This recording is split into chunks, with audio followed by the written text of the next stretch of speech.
নমস্কার বন্ধুরা, আজ আবার তোমাদের কাছে একটা রান্না নিয়ে চলে আসলাম। দেখো তোমরা রান্নাটা কীভাবে করি। এই যে পটলটার বিচিগুলা আমি বের করে নিয়েছি, চেঁচে নিয়েছি। তো করব পটলের পুরভরা সর্ষা পাতুরি। লাগছে আমার সর্ষা গ্রেভিটা করার জন্য। এদিকে পনির ছানা দিয়ে করা যায়, আমি পনির দিয়ে করছি। পনিরটা ম্যাশ করে নিয়েছি, এটা মাখিয়ে নিব লঙ্কার গুঁড়া, জিরার গুঁড়া আর একটু চিনি দিয়ে। আর মুখটা বন্ধ করবো, আর আটাটা মেখে নিচ্ছি আটা দিয়ে। তো দেখতে থাকো তোমরা, পুরটা ভরে নিচ্ছি। উপকরণটা দিয়ে মাখিয়ে নিচ্ছি, একটু হলুদ, একটু লবণ, ছানাটাকে ভালো করে মাখিয়ে নিচ্ছি। দেখো এটাতে এখন ছানাটা ভরে নিচ্ছি এইভাবে।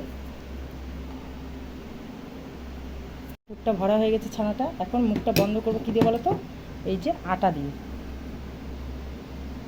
দিয়ে মুখটা বন্ধ করে দেবো, নয়তো ছানাগুলো বেরিয়ে যাবে ভাজার সময়।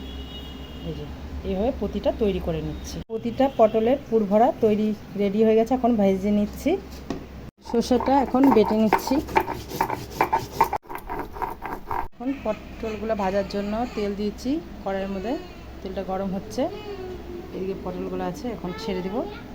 তার আগে তেলের মধ্যে একটু হলুদ, একটু লবণ দিয়ে দেবো। এখন পটলগুলো ছেড়ে দিচ্ছি।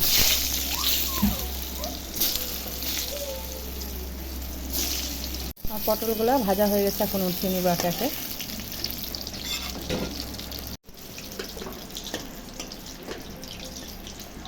রেখেছি, এখন দিয়ে দিচ্ছি তেলের মধ্যেই।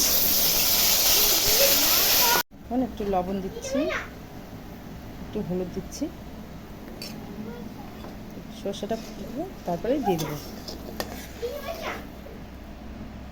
সর্ষেটা ফুটে গেছে, এখন পটলগুলো দিয়ে দিচ্ছি, ভাজা পটলগুলো।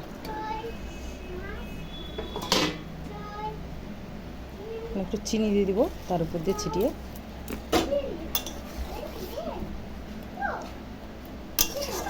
আর একটু হতে দিব, তারপরে নামিয়ে নেব।